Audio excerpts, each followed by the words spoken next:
Hi everybody, welcome to Shivers. This week is the 3-year anniversary of my book, Burn Her Down. So I really wanted to take today's podcast episode to talk about all of the books, all of the stories underneath the Shivers umbrella.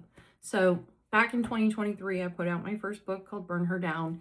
This is really rooted in a lot of my experiences, a lot of my opinions, and I wanted a place that felt more like a diary and a journal for me from a storytelling aspect than anything else. So it was very interesting when this book actually came out and hearing people's feedback and getting friends and family to read it, and now realizing like, wow, that was actually very vulnerable of me to put out my opinions and thoughts and everything like that. So Burn Her Down, for those of you not familiar with the story, is really focused on main character Alexa. And I chose that name, Alexa, because apparently, scientifically, the most attractive female name is Lexi. So all of these kind of people who interact with Alexa are, half of them are allowed to call her Lexi, half of them just kind of stick with Alexa. So it's this idea of a nickname being almost an alter ego. Also the fears of actual Alexa through our homes and things like that as well. But Alexa is this corporate worker. And back then in 2019 onward, I was working corporate, really even before that with internships and things like that. And I had and still do have such a disdain for corporate work. So this was my way of kind of having like a grand finale, hopefully, to corporate work. So Alexa is a corporate worker. She works in HR, which is what I used to work in. And she's very good at her job. She's very career oriented, very driven. She has a best friend named Annalie, who is a lawyer. And I wanted Annalie to come into play mostly because of the holier than thou stereotype. You know, Annalie is, the name itself is picked because it means the innocent one. And I really wanted, same thing with Rael, and Rael is her, Annalie's fiance. So both of them are already shown to be essentially innocent before we even begin the book. But Annalie is a good time, is a fun friend, is someone that you can turn to for happiness and just like a great opportunity to hang out. But she's very bad with emotional support. She's very bad at seeing a different perspective. You know, if it doesn't align with her, then it's wrong. If it's not exactly right, then it's wrong. So it's truly fitting to come from that lawyer mindset.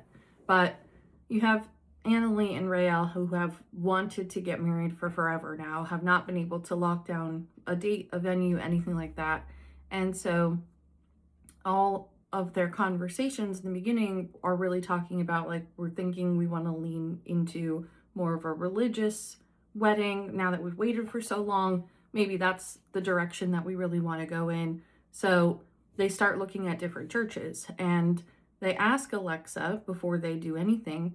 They're like, we know that you have some not great experiences with religion and with the church, and so we want you to be part of our day more than anything else. Is this going to put a damper on that?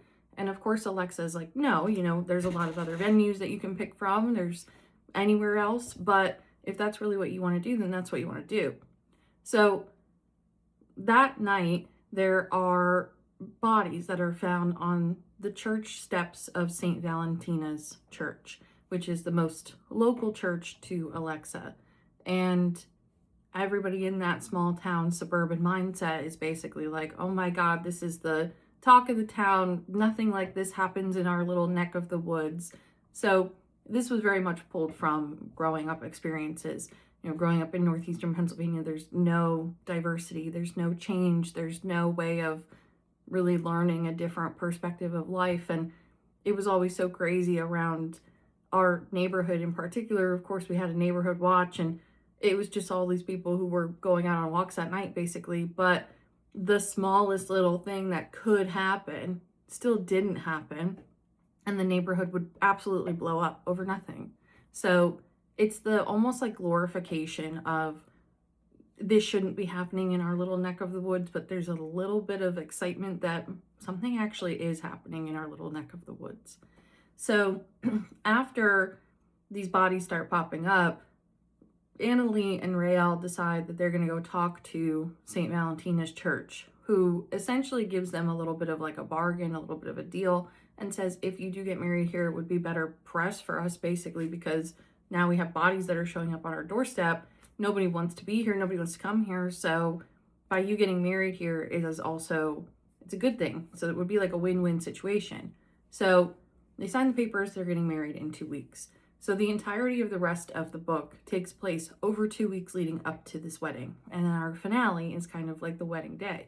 So everything in the background is Alexa dealing with her corporate job, trying to be a great bridesmaid, trying to be a great friend, running into some people from her past, which one person's name is Sam. And so Sam is someone who Alexa had a relationship with in a more unique way before.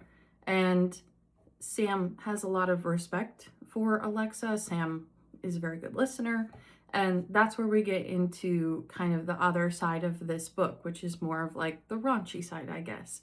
But back in 2022, my sister got married, and it was just such a mind fuck kind of for me when I was at her wedding, because it was so many people walking up to me being like, oh, you're next. You're next in line of the cousins for age. And it was like, next to what? Like, it's so creepy.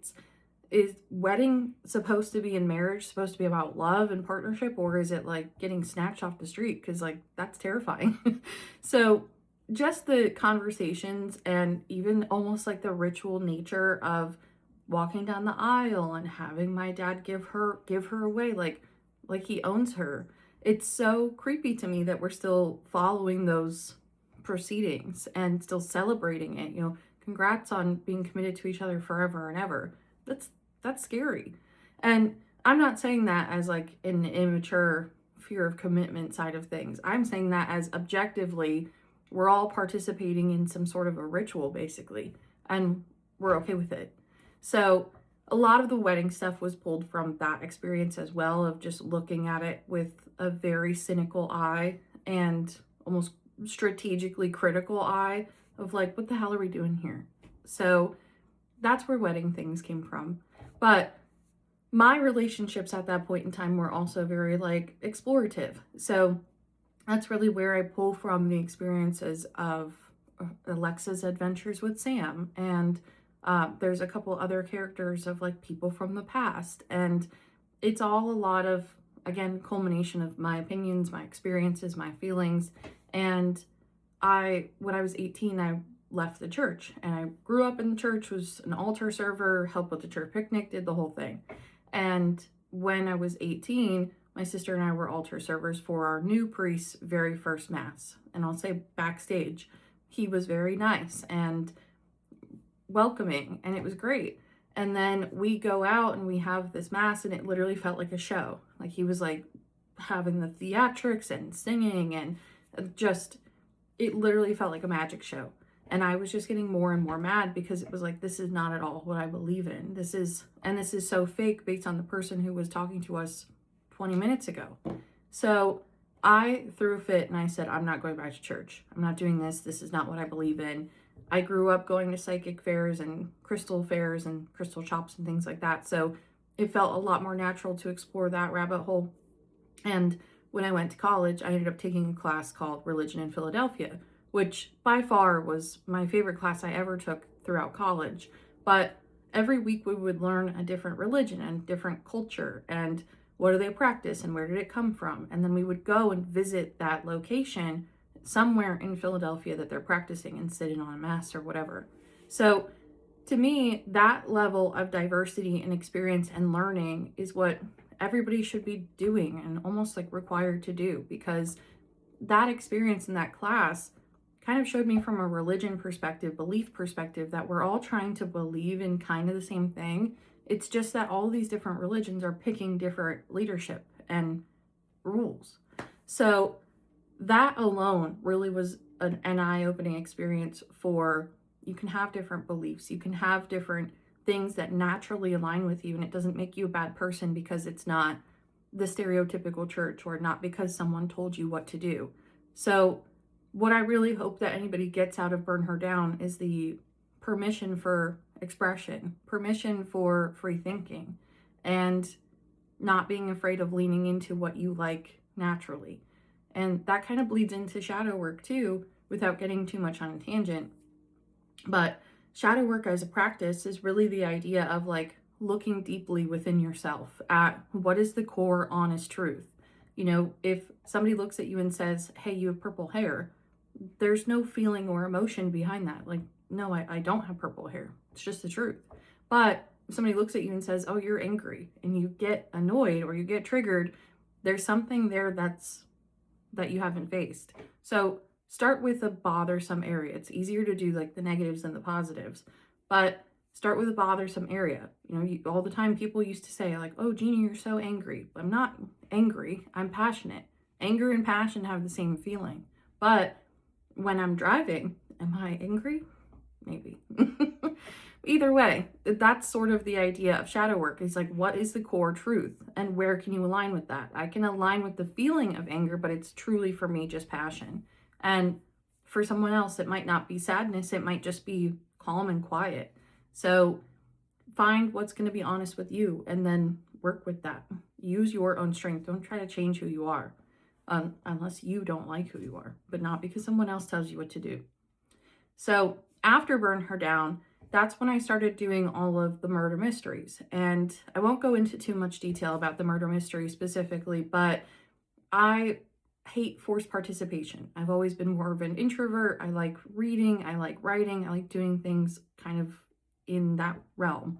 So I love the idea of a murder mystery, but I don't want any of that forced participation. You know, here's your information, now you gotta go walk around the room and figure out who has the rest. I don't want to do that. So I wanted to create a format where other people didn't have to do that. So I say the murder mysteries are structured kind of like D&D with no decisions, no choices. You know, you are sitting there listening to me kind of tell a story, and then in the beginning, it was all just narrated. So it was all just me telling a story, pausing at certain points to ask questions, to pass out information, pass out secrets, anything like that. But the structure works best when people are sitting around a table. So that way we're all seeing the same evidence, we're all talking to each other. If you want to keep secrets to yourself, you do that. If you want to lie about stuff, go ahead and do that. I would say the lying, I suggest making it a little bit more believable. You know, a couple years ago, I did a Halloween one, and one of the people that was there was like, oh yeah, my whole family died on the Titanic. Nothing about the Titanic in that entire Halloween story. So we went on this rabbit hole of what that could look like for 20 minutes until I finally had to reel it back in and be like, that's actually too far of a lie. So I also structure it in a way that the murderer does not know they're the murderer and the victims don't know they're the victims. So you can say I was in the wrong place at the wrong time based on this story, based on everything we've heard so far. You know, maybe it's looking like it might be me. Or if you want to defend yourself, go ahead and point the blame on someone else. But all of the stories I have written, and I would say I started with Death at the Award Show, which is just basically murder at the Grammys, but the Grammys is copywritten.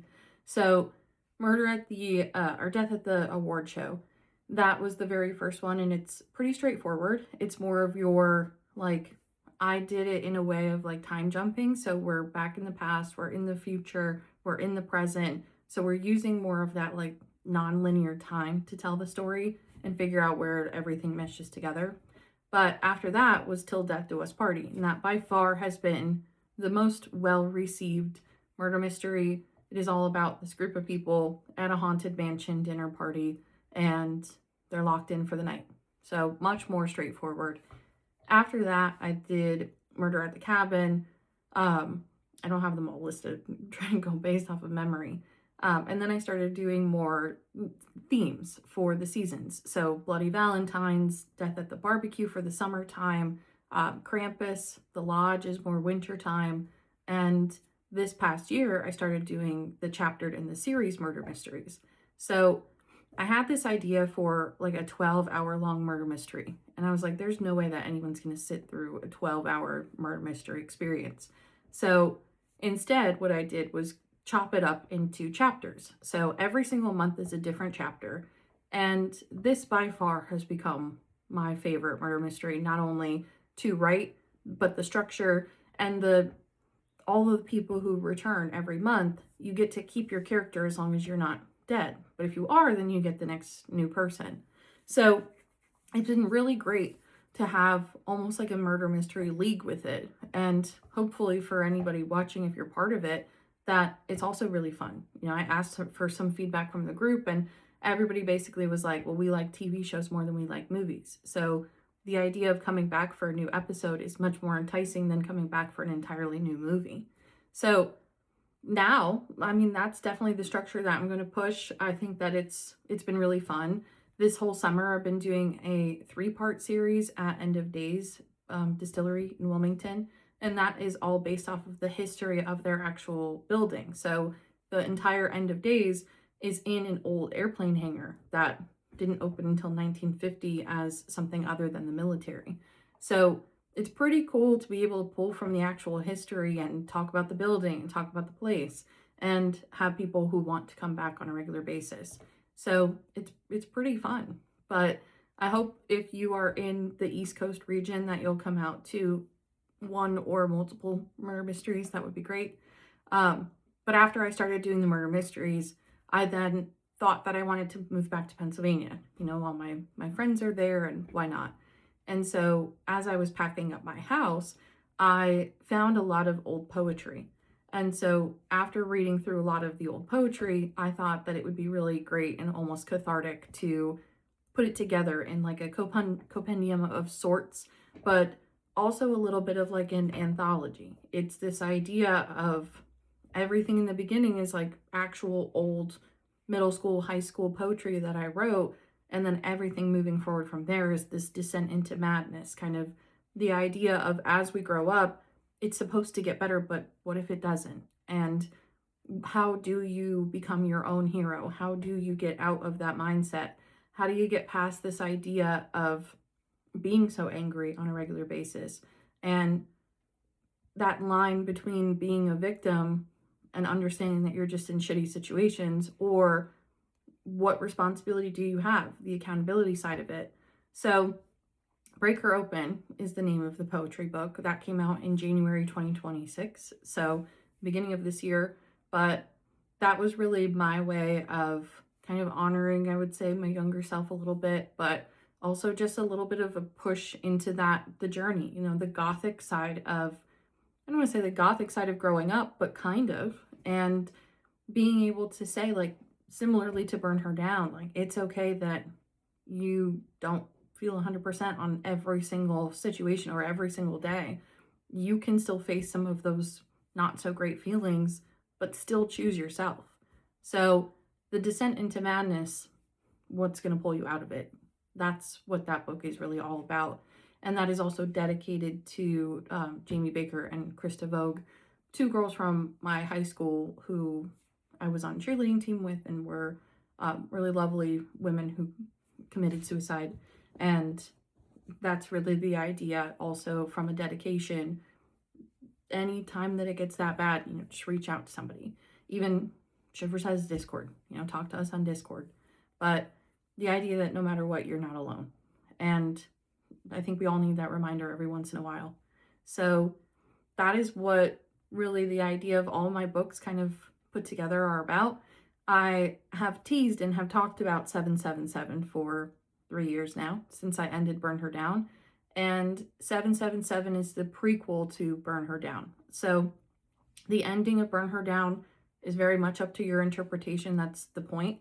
It's when you see a perspective kind of in your face the entire time and are almost forced to agree with it, what will snap you back into right versus wrong? Or what is right versus wrong if you can justify your intentions and your actions? So 777 is kind of that exact same thing. It's the idea of right versus wrong, but what perspective are we choosing? And so we're going to see a different perspective of Sam. That's really the only link between these 2 books. So if you read Burn Her Down, you'll see Sam kind of come back, but that's the only tie, so that every single book can still be its own standalone thing. But yeah, for this to be the 3-year anniversary of Burn Her Down, I wanted to hop on here and kind of explain some of my storytelling. I love a mystery. I have such a passion for writing these murder mysteries and for hosting them, and you have no idea how rewarding it is when the entire room is like, oh my god, no way, like that didn't happen, that's not who's dead, that's not going to be what's next. So it's incredibly rewarding to start being known for twist endings. I mean, I think that that's so sick, and I definitely want to continue writing more mysteries, more horror. I think it's very fun for me to write a little bit more gory things and get creative in that way, but I would much more prefer to be known for the mystery and the thriller aspect and the twist endings. So whatever you want to see more from Shivers, I'm happy to lean in that type of direction, but I also do love the dread aspect of it. It's not lost on me that the slow burn aspect of a scare is something that I definitely want to play with. So there's a lot of other new stories, new ideas coming soon. We also may have a kind of like Shivers community book. Someone in book club had this idea of all of us almost submitting a short story together. So if you want to be part of that, let me know also. But I love stories. I will always talk about stories. Even when I talk about tarot, it's the storytelling of tarot. Where are you at in your story? So that is definitely something that is a key tenet to my business and my life. And I appreciate anybody who wants to sort of be on that journey. So thank you as always for listening to this podcast episode, this podcast in general. All of the Shivers events for August are going to be posted to Meetup and the Shivers website by the end of this week. So hope you'll join us for some stuff. A lot of more online things this month with people going on vacation and whatnot. So hope you'll join us from wherever you are.